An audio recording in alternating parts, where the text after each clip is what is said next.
सावळे रूप उभे विटेवरी हाती टाळ थाप मृदुंगा मुखी नाम श्रीहरी डोई तुळस विना झंकारी पाऊले चालली पंढरी गळा भेट घेती वारकरी लेट्सअप संगे सजली आषाढी वारी। Jadhavar group of institute Pune प्रस्तुत अभंगवारी। महाराष्ट्राला भक्तिरसात डुंबविणाऱ्या आषाढी वारीचे खास वार्तांकन पहा फक्त लेट्सअप वर। संत ज्ञानेश्वर महाराजांच्या पालखीचा आजचा 4था दिवस। आज ज्ञानेश्वर महाराजांची पालखी पुण्यातला 2 दिवसांचा मुक्काम संपवून पंढरीच्या दिशेने निघाली। वारीच्या वाटेवरील सर्वात खडतर आणि अवघड प्रवास म्हणजे दिवेघाट। दिवेघाट सर करत लाखो वारकऱ्यांनी पुढील मुक्काम म्हणजेच सासवड।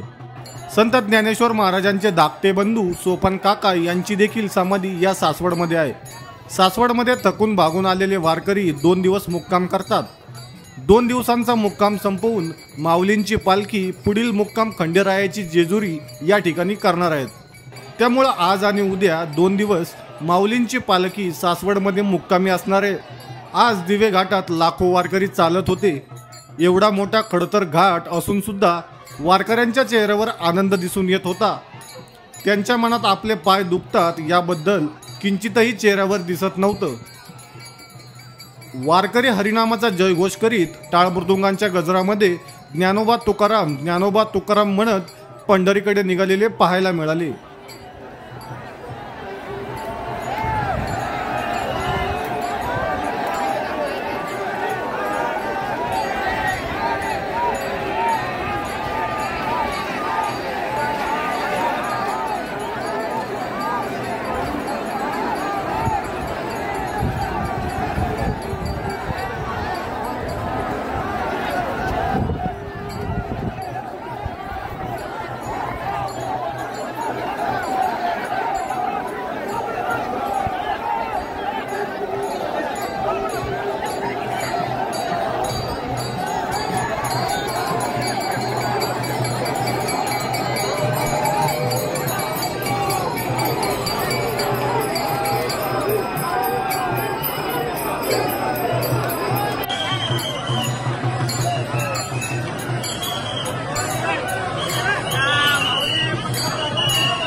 सोशल मीडियाच्या भाऊ गर्दीत विश्वासार्हतेने चकाकणारे नाव म्हणजे लेट्सअप मराठी।